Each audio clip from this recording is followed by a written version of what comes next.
Council meeting. Char, we don't have an agenda or anything for this. So I believe the purpose of this meeting is to discuss the crosswalks. And the water cooler? And the water cooler, yeah. So Ted, are you in here? Yeah, Ted, I guess went ahead and did the crosswalks, huh? If you remember back at budget time last August, a year ago, I had said that I had added money into my budget to do the crosswalks in that bold. Cindy had talked to me the year before and we didn't have anything budgeted for it. So I had taken care of it and included the extra $300 a crosswalk to have it done this year. I was just holding out until just before the holiday season to get it done and make sure that the county had done the striping that they were going to do. And the street sweeping had been done and the crack sealing had been done, so it didn't, Wear it off and make it all dirty again. So I had it on as of Tuesday morning, the crew was here and I got the 5 or 6 primary ones done. There's some other ones I know that the chamber and some of the business people would like to add through town, but right now we've done the primary ones where the public. Is $300 enough to do a crosswalk? It's $300. They're about $250 to $300 per. When you bowl them out, that's what it costs us additionally. So. Okay. Now we got some citizens in here that hopefully would like to express a concern about it. And a point I'd like to, that's what the council got together for, is let's decide how important it is, how much money we want to allocate toward it, and to what extent do we want to do. But Cindy, come on up. I just want to say thank you for doing the crosswalks. I wanted to make sure that you all are aware of this study. And I think Shar emailed it to you? I didn't yet. Or something. This was the Blue Zone study that was done in 2017 in conjunction with the potential Loon Center coming into town. It's called the Walkability, we call it the Blue Zone Walkability Study. It was paid for by a grant from the Greater Lakes Association of Realtors. And it talks about making Cross Lake a more walkable, bikeable, pedestrian-friendly city. It does talk about the speeds. It talks about, enhancing the bump outs on the roads, the shoulders, the sidewalks. One of the things that came out of this report was to start with low-hanging fruit, and that would be to paint the crosswalks. And I don't know if you all remember the conversations that we had if and when the Loon Center potentially comes to town, with the crosswalks could have loons in the street, or the school could have school types of graphics in those crosswalks. Anyway, the whole point of that is just to bring traffic aware that there is a crosswalk and there are people. In my job at the chamber, I sit on that corner every day and I watch the debacles go on in that intersection. And thankfully, there haven't been any deaths, and thankfully, there haven't been any accidents, that I know of, but there's close calls every day. So the fact that those crosswalks got painted this year, I'm very thankful for that. A week or two ago, I sent a letter to the Public Safety Commission thinking maybe that would get some action, because on behalf of, just concerned citizens, and I know the Cross Lakers has brought this up before, and the issue is all ways that it's a county road and the city didn't have it in the budget, or one reason or another. So I thought, well, now there's a Public Safety Commission. Maybe I can get them to do it. So anyway, however it happened, and thank you, Ted, for putting it in the budget, and thank you for having it done. But also in this study, and then there was this Widseth, Smith and Nolting did a parking and pedestrian route study in 2019. I think you've all seen that, where the different intersections, and they had people here counting the traffic and the pedestrians. They also referenced the need for painted crosswalks. The one crosswalk that hasn't been addressed yet, and maybe it will, maybe it won't, is the cross between Lake Country Crafts and Cones and the Exchange parking lot. And I know we've talked about it at length many, many times, and the county would insist that those crosswalks have to come off a road. But I challenge that, because there's a couple other crosswalks in town that don't come off roads. One specifically, and it's left over from the old school, granted, but it goes from Sundance Ridge condominiums to the old fire hall. That crosswalk is still there, and there's no road there. So I don't know if that's going to be painted again, or if you're going to keep that crosswalk. And I feel like there's another one that doesn't come off of roads. But I get it, you know, I talked to Ted about it, and he said you'd have to have a curb so that like it could be wheelchair, you know, motorized scooters could go across the road. So we would need dips in the road, but there is a potential to put it from Crafts and Cones to the Exchange where there are dips in the road. Might not be perpendicular to the street, you know, you might have to go crooked a little ways, but the one at Moonlight Square is a little crooked too. So I don't know if you would entertain that option, but I mean, if you go sit in front of Crafts and Cones and you see the people and the traffic between those two properties, I'd love for you to consider that one as well. But I do thank you for painting the other crosswalks in town. They're highly visible, and I expect that will be very helpful. So thank you. So some more to me, the crosswalks being painted are good, but They're it's great. not enough. I don't think it's enough. I think the little guy standing up on the cones catches your eye. And certainly the signs catch your eye more, you know. So to what extent do we want to do, to what extent does the council want to support that? I think this town invites 30,000 people here to eat our ice cream and walk around and do their thing. I think we need to protect them. So at what level do we want to do that? Where do we want to allocate money? That's my question. If I had a choice, I would add extra crosswalks. I'd put the mend out there. I'd do everything we can to slow traffic. People are going through town at incredible rates of speed. By that, I mean it's not 35, it's like, or 40, it's 50 and more. And I'm just waiting for people to get hit. It's scary right now as it is, especially Crafts and Cones right in front of there. I stop frequently, people trying to get across. They haven't figured out how to do it without getting hit. So I think they're good things. So Ted, historically, have we been a little held up by the county because it's a county road? And the other thing is to put a pedestrian ramp in on a crosswalk, that's $50,000 just on one side of the road. They're not cheap. That's what the engineers tell me they cost. So what is a ramp? What Well, does you know, that that entail? where the ramp where you got to cut out for the curbs, the handicap accessible. It has the bumpy stuff in front of it, so a blind person feels that with his feet.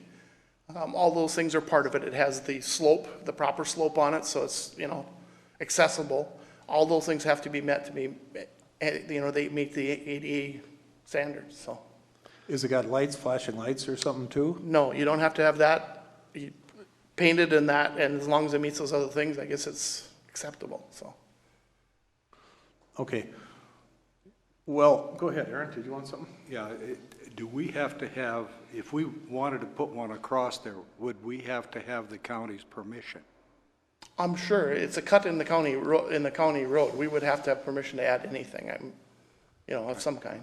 Because I think the last time that was asked, that we were told to go to the intersection, Eagle Ridge, whatever it is. Yeah, they don't want them in mid-block, Okay. so. And I know what the one Cindy's talking about at the old charter school, that goes from a cut in their sidewalk in the front to a curb cut on the other side. One side has the proper handicap, the other side hasn't ever been modified, so. And there's one right north of it there too for the. Yep, for your addition, Pull-out, there's one yeah. there And also. There's no, it's just a cutout. Yeah. There's nothing else there. So that's the two that I'm aware of. So since our last Public Safety Committee meeting, which we did discuss this at, last week I made a call to Bill Brecken, our county commissioner. And Bill is out of town this last week. He's getting back into town today. And we are going to set up a meeting with him and Rob Hall and Tim Bray. And I think there should be a certain amount of people that come to that. I've kind of got the feeling that it is a county road, and I think the county's got some responsibility toward it. I think we should ask and demand that they participate in it. You know, I think with the tax revenue, the stuff that this city gives to the county, I think they should pay back a little bit. So I will let you know if and when that meeting is set up. I think in preparation of that, I think we should try to figure out what we'd like to see and bring that to them, and maybe we can participate both ways. I think for today, for the council to kind of talk about and decide how in favor of this in general are we. I don't know if we have a number that we can put toward it, but what the support level is for. We do have a number we can put towards that, and if the council, just to refresh your memory, remember the last 2 years we applied for grant money for sidewalks and controlled crosswalks. and we worked in conjunction with Tim Bray at the county, and we put together a fairly extensive plan for that the council approved, and we used it for grant funding. We have a cost estimate in there on what these improvements cost. So there is a plan out there. The issue right now is, do you want to fund it? It's about $1 million for Right. to do the whole So- thing. So we were looking more at, it was an offshoot of the Blue Zone study, and what we were trying to do is connect these areas where it was a trail, and then it just ended, and then there were crosswalks, and they were looking at flashing lights for the crosswalks where the pedestrian could hit the button and it would stop the traffic and they could walk across there. So those areas have been identified, and there's a fairly extensive plan that already exists for that. So again, the question was, how do we fund it? Well, I think $1 million is a one-time thing, but maybe we could do it on a 5-year plan, look at, you know, I don't know if this is something that the Public Safety Committee wants to pursue and come back with a plan on, or if there's another group or something, but I think we should tier it. I don't know that we could do it all in 1 year. Sure, but before you get too far down the road of starting from scratch, we do have a plan that's already been approved by the council. Right, but we could dissect that plan, right? And could bring up in stages or something. Yep. Whatever. And we talked about that too, depending on funding. There'll be another opportunity this fall to apply for funding once we know how it's been funded at the legislature. So Mike, is that grant gonna be available like in 2026 or something? Wasn't there a year on that? The first grant we applied for was for fiscal year 2024, and they're 2 years out. And last year, it's about 4 years out for it in the funding cycle. And we're waiting right now to find out how much will be available that we might be eligible to apply for this next cycle, which will be 2026. Could we ask the question that if we were to go ahead and spend the money this year, could we get reimbursed for it when the grants were available? You can't, No, okay? and we asked that question at the time. But again, there's a plan out there that the county has already approved and is willing to accept, and a lot of these issues that you're bringing up have already been addressed. And that was the basis for the plan. We scored very well with it, and it just didn't get funded. There was one plan that scored about 3 points higher than ours, and that's the one that got funded, and ours did not. So part of the question today is, at least what I understand, is do we want to wait till 2024? No, the funding for this would be 2026. The question is, do you want to build this into the budget for next year? Because we do not have a budget built for any of these crosswalk projects at this point. I don't think everyone has that study here on the council. So can we get that sent to everybody? I'll get a copy Yep. to everybody. Yeah, and then I would say what we should do is go through that and try to allocate some money for next year to do whatever is the most important. You know, and part of I it, agree doing it over time. And then he just had one other question for Ted. You know that little fluorescent green guy you have down? Did we buy that? Can you get any of those things that are a little bigger? So you can, and if we plunked one in front of Pat Netco's place, are they gonna allow that? I can tell you, as long as it's 35 miles an hour or less, I can put them in the road. If it's over, like you get up to the school and you get into that 45-mile-an-hour zone, the county will remove them immediately. We tried to put one at the golf course where the crosswalk was there. Fast. And we tried one up on Daggett. We tried to, and right away they removed them because of the 45. So we have tried it, but the county just doesn't allow it, so. So do you guys, you members understand what I'm talking about? Yeah. Or maybe we could try those, because I too see the issue on a busy weekend when you're going down and there's cars in front of Pat's place, there's cars on the other side, and there's kids on the west side and kids on there. You gotta just crawl through there or you're gonna hit somebody. So if we put one of those in, that would slow somebody down, I would assume. Well, and you gotta realize you're gonna have to block off some parking on either side of the crosswalk. So there's some parking that's gonna be lost. So the visibility of people crossing would be there.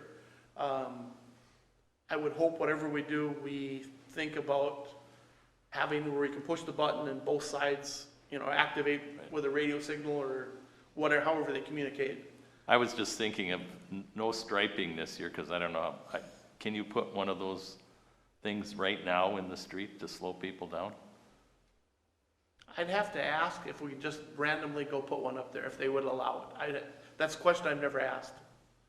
We don't, Can I we ask- aren't gonna get the crosswalks done this weekend. I mean, that's the worst that'll happen. They'll take it away. Yeah, we lose a few of them every summer. People hit them too.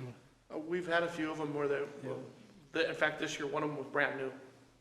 And it was there one day, somebody decided to run it over as a target, so. Are they totally destroyed when they run them over? They're spring loaded, and it depends how they hit them. If they just kind of graze them, they're fine, they're meant to, and pop back. But if they take and run over them and they get under a set of dual tires and drag it around the street, I mean, Shar and I witnessed that Yeah. one year. There's usually nothing left of them. We can rebuild them to a point, so. Yeah. They get pretty flat after that. We What have a is- few flat souvenirs. What is the cost of one of those, Ted, do you know, off the top of your They're, head? if I remember right, about $350 for one of those, standing with the rubber base and all that, breakaway and all that, so. Well, I guess first of all, I'd like to ask the council, do we support enhancing the crosswalks in town? Yes. Yes, I would also, but I have a question for Eric, if I could. If you put, Eric, what we're talking about here up at the exchange lot, and we don't have any striping or any curbing in place, what kind of? It's not enforceable. It's not enforceable, but it's probably going to be an additional distraction. It could be. You know, we don't see the speeds that John was talking about. A lot of our speeds happen kind of toward the north end from the 45 into the 35, where we get a lot of people going 43, 44 still in that area. But when we get down to Crafts and Cones and Holiday and in that areas, we're pretty consistent where we're not high speeds there. You know, as we're talking about this and talking about distractions and, you know, the more signs we put up, the more distractions we're gonna have. And that's gonna take away from the actual crosswalks. So what we've discussed at the personnel or the Public Safety Committee and previously at other council meetings and when we discussed at the walkability meeting one day is that our best option is to put up the signs or put up the lights. And I mean, those work. That's not going to be a distraction to the rest. I mean, that's a clear signal. You got people in the crosswalk and it's time to stop. You know, we can put up signs saying that people are crossing the road, but again, legality wise, I'm not sure where we're at. Dave, I think you had the right idea when you send it back to the Public Safety Committee. I think you should go back to that group to discuss further. Well, okay, let's finish the question. You were favorable. How do you feel about it, Marcia? Favorable? Favorable. Okay, and myself also. So the council is favorable in supporting additional crosswalks. Public Safety Committee could certainly take a look at it and come back with a recommendation. I think flashing lights, Mr. Lee, I believe that's got to be a county approval also. I mean, it's a county road, mostly what we're talking about. So some of that conversation will hopefully come favorable from Mr. Brecken and his team. But what can we do today for this weekend and any other How much things? money do you have left Make a to call, do anything? right? I mean, seriously, that you had budgeted. Now, I'm talking budgeted money. I mean, it was an additional to do the crosswalks like I did, it was an additional about $1,600. Okay, And I covered that in the budget this year. okay. And is that going to be a shortfall, create a shortfall someplace else, or you're No, good? remember I asked you for an additional, Yeah. because of the fire hall and having to paint all that stuff. I've got enough to cover everything, I think, this year, so. Okay, and is there anything additional required to do as much as we can do at this point? Or are we going to just say that as much as, we've done as much as we can do?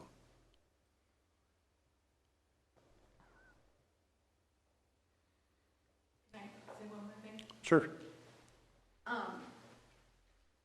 I know it's probably not right, or it's not ADA compliant, but neither is the one up by Log Landing or the one by Sundance Villas. Could we do a bold stripe in front of the Exchange and the Crafts and Cones? Just to have a crosswalk there? I don't, unless you could get somebody to release you from the legalities of the. The ADA thing? I don't know how you can do it. I mean, because the first person that tries to cross a wheelchair and they can't get back up on the curb, Well, we're responsible. If you put them out there, you're responsible for it.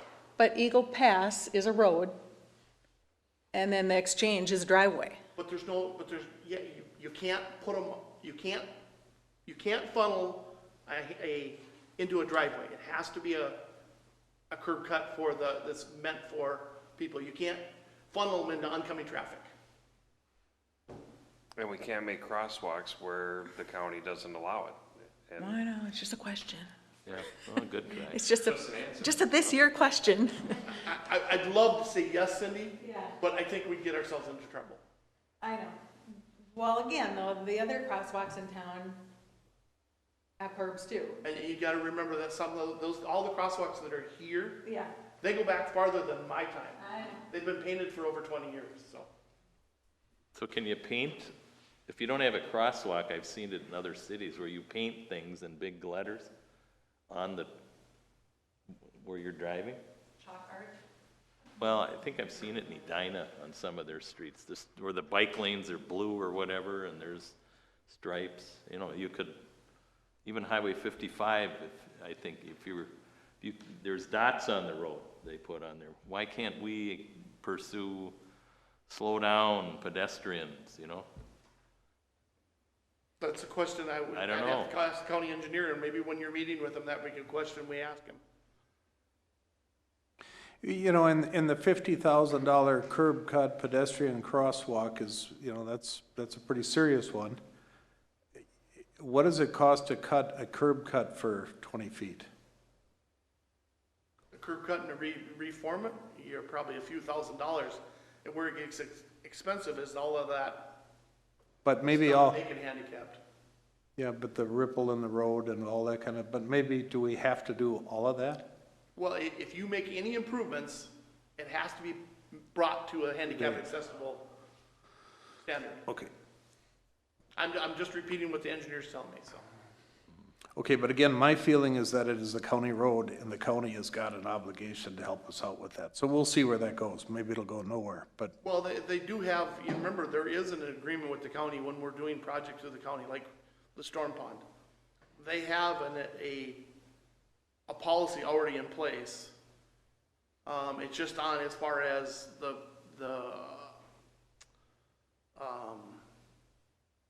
as far as the crosswalks, their standard is a line and a line. And how it was explained to me, this is going back quite a few years ago, if we treat you differently than we treat everybody else in the county, then everybody else is gonna be asking for the same thing. So that was their standard back then. I'm going back to Mr. Blank, and I mean, this has been discussed many times in my career in 20 years, so. well, we'll do it one more time. We keep going until we get the right answer. Yeah, right. Okay, well, is there anything else that we could answer for the public out there? Any other questions or comments? The council supports it, we just don't know how to do it. Thank you. And if there's any legwork to be done, you know, the Crosslakers have been with this issue as well. So, I mean, the request to you came from the chamber, but the Crosslakers have made the same request several times. So we're on board to do any research or additional work that needs to be done to make it happen. Okay, I got one more comment kind of, and I'm gonna direct it to you chiefly. Could we get volunteers to stand out on the heavy traffic areas and kind of help people know that there's people out there?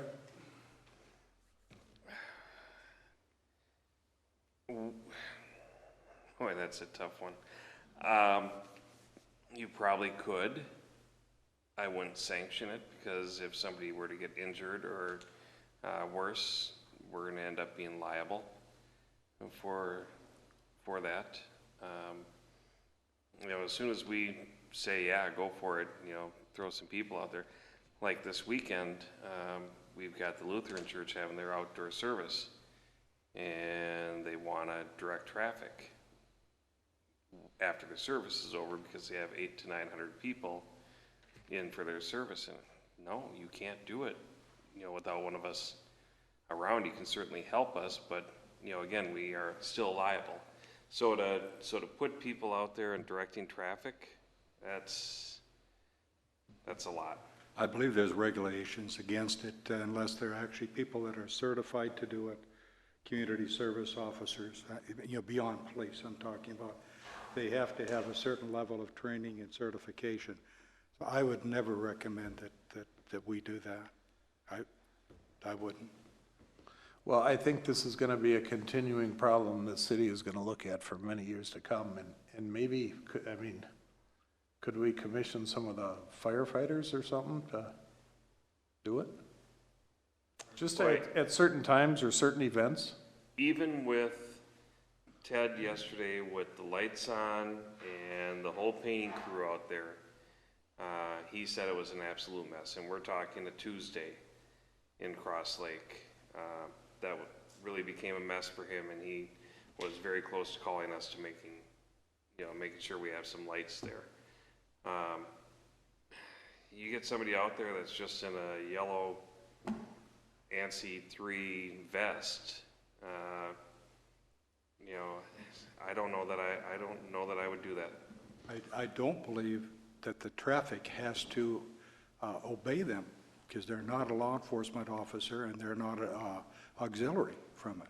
Well, that's true, but they're also pedestrians in the crosswalk, which is our issue anyway. Yeah, that is an issue, I agree, but at the same time, if they choose not to, yeah, there'd be nothing you could do.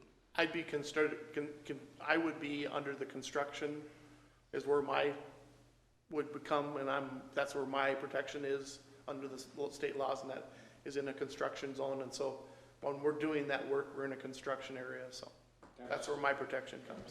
That's a different issue. But I'll tell you, yesterday I felt like a target from some of our people that were going through. So I paid those guys. We can certainly take a look at having the officers do extra patrol around the crosswalks, in particular, probably the most busiest, 3 and 66.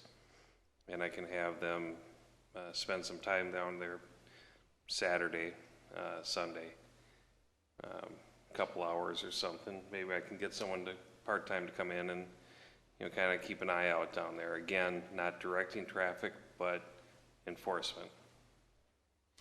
I gotta comment this because it's kind of who I am, but I kind of play this meeting for the week after Memorial Weekend when somebody's killed at a crosswalk, and what would we do to prevent that again?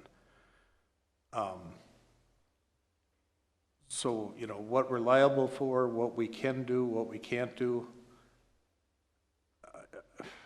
I'd rather probably be a little guilty of overdoing it now than underdoing it, because I think the city's got a responsibility and a liability to not doing it too. So I don't know what that is, but. Mayor, Yeah. I was just wondering, we have that, that we just got notice of, that penalty that was paid to the city Yeah. for violation, that was like $28,000. Would the county pick up half of that 50,000 for that? I mean, that's just something that maybe we could suggest or whatever. We could we would have half the dollars if the county would pick up the other half. So you're for that saying- handicap. You're saying maybe allocating that $28,000 towards the crosswalks or something? Yeah, because we didn't budget for that revenue. That was a penalty that occurred after the budget was set. Where So was just- that money going now, Mike? It goes into the general fund, and we have a meeting coming up next week to talk about budget allocations. So I've accounted for it in there overall, so you can get a good picture of where we're at from a budget perspective. So, I mean, I would, you can have that discussion at that point, because there are other opportunities to make change within the current budget. I'm just saying, when you meet with the county, if you were mindful of that, and if the council wasn't against doing that, Yeah. that would be, a starting point. Well, why don't we get that blue zone study out, read it? I don't know if we have to have another meeting and then talk to the county and find out more about crosswalks and what they're in favor of. And then budget some money, decide if we're gonna do it. I would guess that we'd want to do it for sure next year, but, how much do we wanna do? I remember the study, but I haven't looked at it for a few years, but Dave, how, pick and choose, how would you feel if I was gonna set up some kind of a meeting with Mr. Brecken and have a special council meeting? Well, And have that'd be them come good. in here? Who are the engineers again? Hall? What's that? County Hall and and Rob Hall, whoever, Tim? And Tim Bray, you'd want at He'll least come, Tim Bray there. yeah. Yep. Yeah, Just so they know that we're really aware of it. but should we do it as a special council meeting? Yeah. You gotta Oh, give yeah. 3 days notice then, and then the public could come too, and we'll just ask them Yep, what we can do. Can I ask, Okay. is the blue zone study the same as the pedestrian study that was done? No, it the is same not. thing? Two different things? The blue zones came out first, and it was to do a walkability study, to look for opportunities to have a walkable community where people could walk and bike. And then what came out of that was, well, if we're going to have a Loon Center built, then how are people going to get to and from different areas of the community? And so that's where we commissioned the pedestrian study and the parking study to figure out how we could move people from one area to another. When that was identified, we looked at, now we've identified those areas, how are we going to pay for it? And so we worked with the county and our engineer at the time, and we put together a pretty extensive plan that said, here's where the sidewalks would go, here's where they would fit in, here's where the crosswalks should be, here's how we could move people from one area of the community to another. And then that's how we built the plan. We identified 2 different phases in that plan. The first phase was to first connect the trail system, because if you try to walk on 66 in the winter, you could either get hit by a snowplow or a snowmobile, because that's a grant and aid trail. So there were we were limited with what we could do with the trail that's used as a snowmobile trail. So the idea was to try to fit the sidewalk into the existing right-of-way with the county right-of-way, and then put the flashing light signals and the enhanced crosswalks where it made sense to put them. And then, because, you can put a crosswalk in, but if you don't have anywhere to move them once they get across the street, then what have you really accomplished? If you're just gonna park that person in the grass, they're still gonna walk in the street. And so we went through 2 years of grant applications. The first year we received some money for it, but it wasn't enough where it made sense for both the county and the city to agree on doing the project. It was pretty substantial. And so we went back to the drawing table. We got the council to do a resolution of support and other entities to write letters of support for the project. And so we had the engineers come up with a cost estimate on what it would cost to do the phase 1 of that. And that's what was presented this last time, that we found out this spring that it wasn't funded. Again, there'll be another opportunity to apply for that. But what we also said at that time, from a budgeting perspective, the council needs to decide how important that issue is, and if they want to move some of that up, because that'll determine what we ask for, if there's money available to apply for 2026. See, I think we have to do something prior to 2026 if we're going to have that Loon Center. And that's what I just said. Yeah. We So need I- to understand so- where we want that to be and what you're willing to spend for it. Okay, but we should be looking, instead of at the blue zone study, we should be looking at the pedestrian study, because that's the most recent, and that's what the county agreed to. You should be looking at the last grant application we filed. That's the most current information. But isn't that based off of the pedestrian study? It's based off of both of them. Then I guess maybe we should get the grant. Yep, and we application talked about that earlier, and it'll be distributed again. because all I have is the pedestrian study. Corinne, I can't help to ask you what your thoughts are about this. Can I come up here, and can you come up here and let me put you on the spot? Well, I mean, you're representing the campground and the Army Corps, which is a big part of the pedestrian. Right. So what's your feeling, what's your thought on it? Obviously, it's extremely important to us because a large percentage of the people that come to Cross Lake come through our facility, and we want to make sure that they go home just as safe as they came. I also sit with Cross Lakers and several other groups. A lot of times just a fly on the wall to see where we can help, anything that we can, whether it's information or a recommendation or something we can do ourselves. We're all about trying to keep people safe.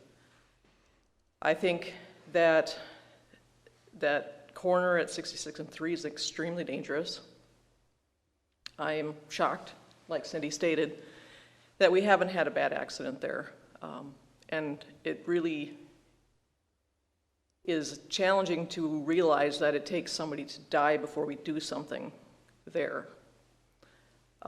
I've worked with the DOT on several other occasions in different places, and that's basically the deciding factor. And that is unfortunate. So I guess anything that can be done to help keep people safe, I think, is something that I highly recommend be done. So if we have another special meeting and the commissioner comes and some of the county guys, could I ask you to be at that meeting too? And you're a kind of, you haven't admitted to be a contributor, but you're an interested party for sure. And to put your input in at it? I think we yes. need whatever influence we can to help out. It's a big project, again, for a little town to take on, but it's an important one. I mean, Absolutely. I think we all feel the same, so. Absolutely.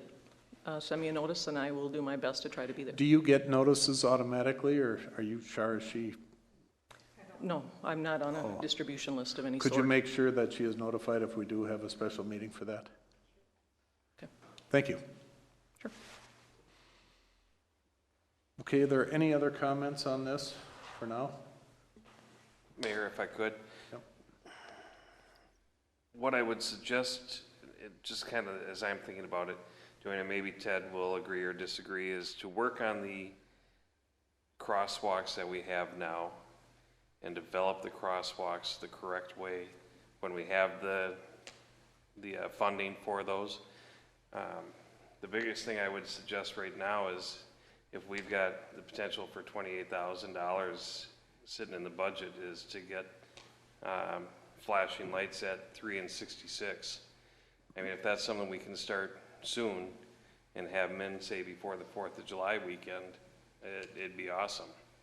Those are not temporary, those are permanent? Those are permanent. Okay. Yep.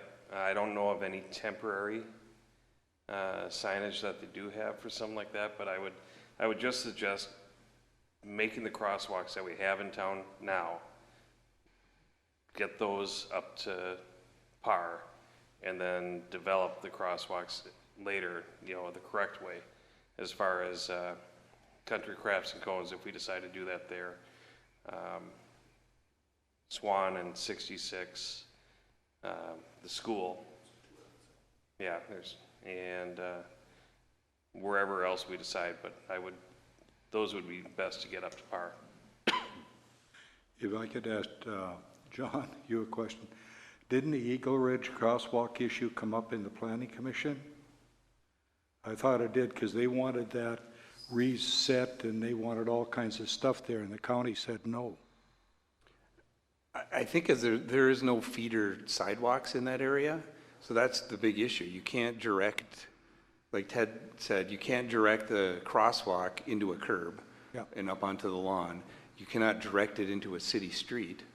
So where do you direct it to? Well, I guess then my comment might be that we caution Ted, maybe both of those to the north there, not to stripe them or do any work with them, because we may be asking for more problems than it's worth. And we haven't done anything to them. The county did their 2 bold lines, and that's all that's been done to those this year. Okay. Okay. Good enough, just so we don't add to the potential problem there. Anything else on this? Anybody? Come on, John, come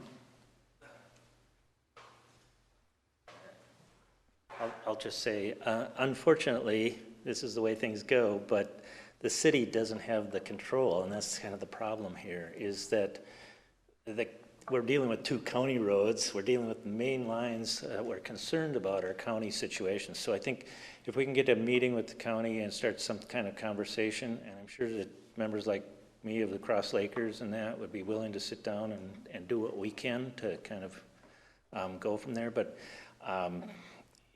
you know, even with the crosswalks, the 2 white lines are not as good a crosswalk as the bars going across the walks. And so there's a lot of conversation that I think needs to happen, but it's going to be the county that's going to have to make a lot of these decisions.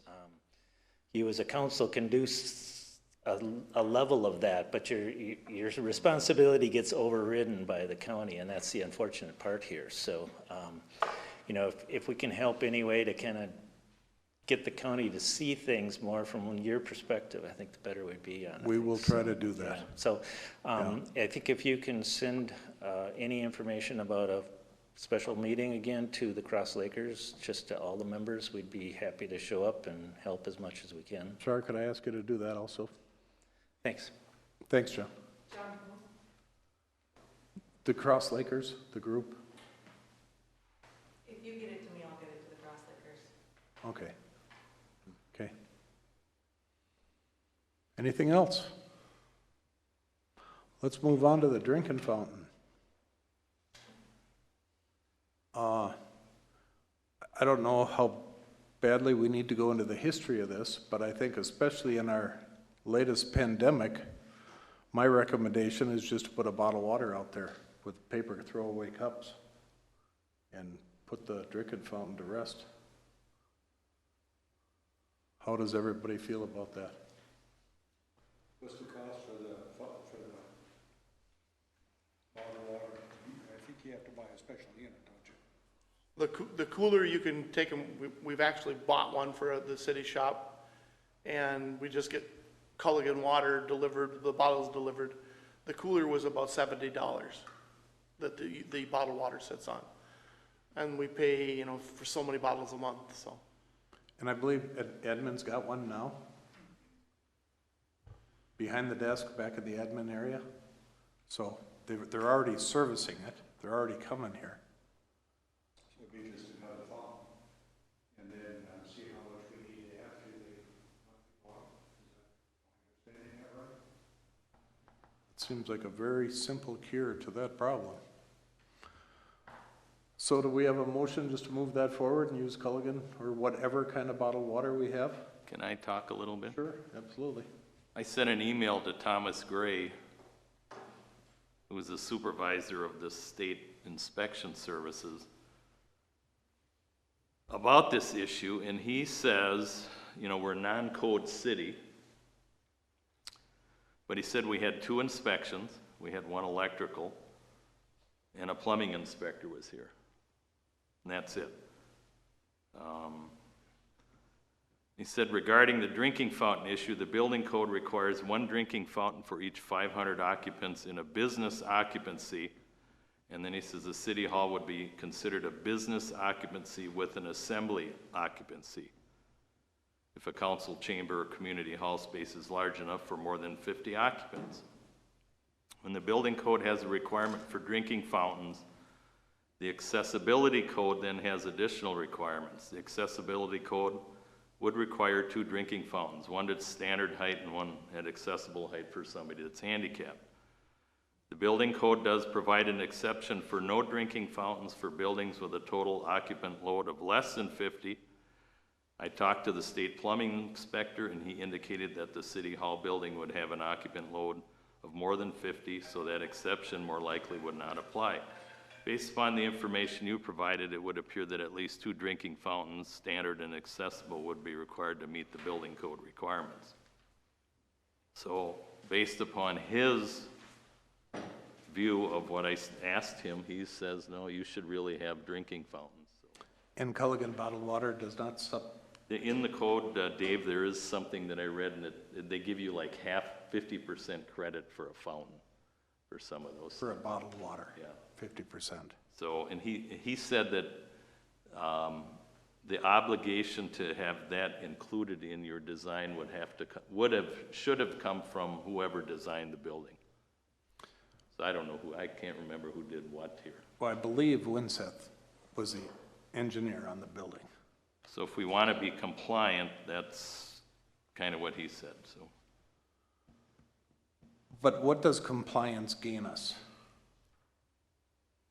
We're not under the state building code, though, Yeah. so there is no compliance issue, is there? Well, no, he said we would be.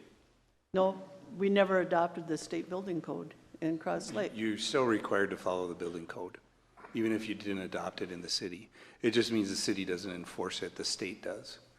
And the risk that you run of not having the drinking fountains is someone handicapped comes into the building, they cannot get a drink of water according to what the ADA standard is, then they sue the city, and the city has to pay out all the millions of dollars that the people collect when they do these lawsuits. They're very prevalent, and they're very expensive if you're not following the code. And they're professional about doing it. They go in They're going into specifically businesses, looking they're for that going problem. into government centers, everything, and these people do it for a living, and they make lots of money doing it. So in your opinion, John, where was the error in this building? I don't know, I don't have to look at that in the land use application that we have. Were they originally in the plan? I don't know, so we have to go back and look. Were they in the plan or not? If they weren't in the plan, then it would be up to who the engineer is that designed it. We do have a statement signed by the builder that says the building is ADA compliant. Apparently, it's not, because there are no drinking fountains. And we had them in the other one. We had Yes. drinking, one or two? One? Two. Two. So What do we have in the fire hall now? I don't know if they're even in there. I know they were on order. I don't know if they're in there. I know they're looking at a bottle filler in lieu of a drinking fountain, They but it would might be do able to both. get by there, I Yeah. don't know. But I can forward this email to all of you if you'd like me to do it, so you can read it. Well, I mean, our dilemma here is to satisfy the thirst of the people walking in the front door here. And so what's the easiest way to achieve that? If we're trying to, first of all, if compliance is a real issue and we're gonna get sued for it, we could definitely gotta consider that.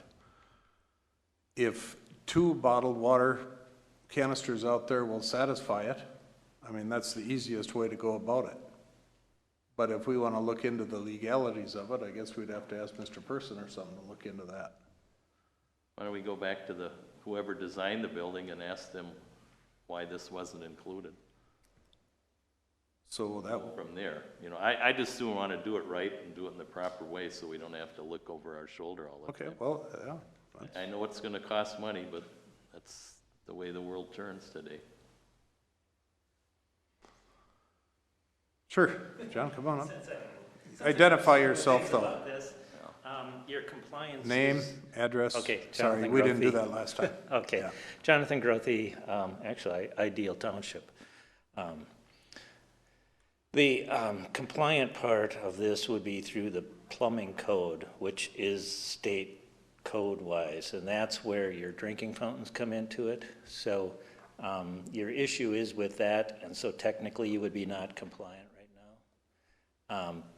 But and like I think Dave is saying, your best option, I think, at this point is to go back to the designer and talk through things of whether things are in there. But you are technically, if you're saying you don't have a drinking fountain in the building, you're non-compliant, and you would need to actually have both of them to be ADA, the high one and the low one. So your best option is to go ahead and install that. The statement about the bottled water, that type of thing, it may allow you to be 50%, but it may also say, but you can't only have that, or that can't, by having 2 may not meet your 100% type of thing, because the standard is really the drinking fountain itself. Okay. I think that's your best approach then. So. Thanks, John. Okay, so do we want to do anything on the interim? This sounds like it could kind of drag out. I would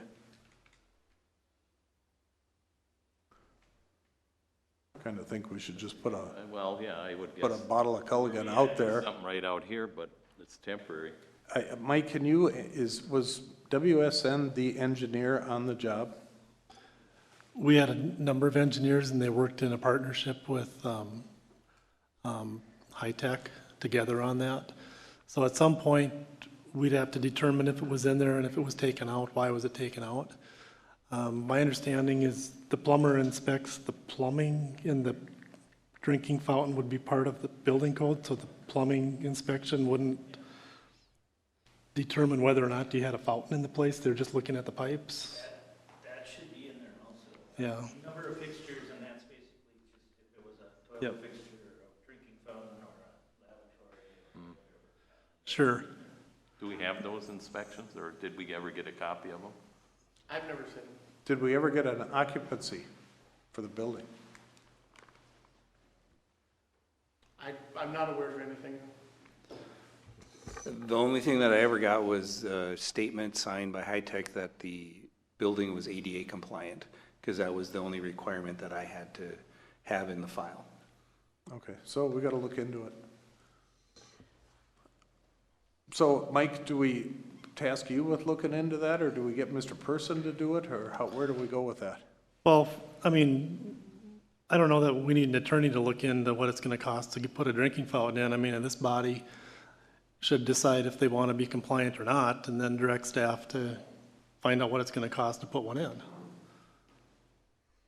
Well, since High Tech was the general contractor, I think we should have Mike send off an email to them explaining the dilemma we have and ask for the inspection reports and then ask them for a cost.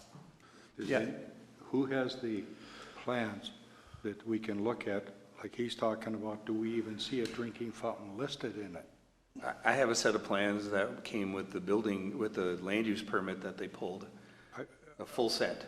Are you willing to, do you have time? I think I'm gonna start there. Well, not always am I sure what we're looking for on those plans, but certainly they're available for anyone to look at. I think you start by asking, was it in the plan originally? If it was in the plan, why did it get removed? If it wasn't in the plan, why wasn't it in the plan? Those are the questions that have to be asked initially. So I guess that should be asked to High Tech. Yes. And if they want to defer it to the engineer, then they can do that. Yeah. So could you do that, Mike? Yeah, Yeah. I'll send you a copy of this. sure. But in the interim, do we want to authorize them to put a bottled water out there just to, Yes. Yes? yeah, okay. So can you order another, okay, is that unanimous? Do we need to make a motion on that? Motion second, all in favor? Yep, I so move. Second, all in favor? Aye. Okay, so can we get you to put a bottle out there before Tom Swenson comes back in the building, please? Could we get a cost of the 2 fountains that we have to install for the next meeting? Not the budget meeting, but the next regular meeting? I asked the local plumber what a typical drinking fountain would cost. I don't have anything in writing. A drinking fountain is about $2,300, and they're 5 to 6 months out to get right now. Oh, well, Is that the plumber that did our work? No, that was just one of our local plumbers in town. Okay. It was just a question I had for him, trying to get background information. Does it matter if it's the handicap? All they do is where they mount them. Different height. Okay. so I You think never we know. gotta offer that to High Tech though. It give them the opportunity to fix it, if it's a fix, whatever it is. I agree. I think if the local plumber's less money, then we go with him, but we still haven't found out if it was supposed to be in the spec or not. They say 88 compliant, then they missed something. So, Yeah, Can we- I can't answer that. can we too get a copy of those inspections? The 2 that he's referenced here, so. So we're gonna have a Culligan water bottle out in the lobby. And we're gonna go ahead and mark the crosswalks. Is there anything else we wanna try to do today? All right, Nothing you're allowed to do. we need a motion to adjourn. So moved. I second it. All in favor? Aye. Aye.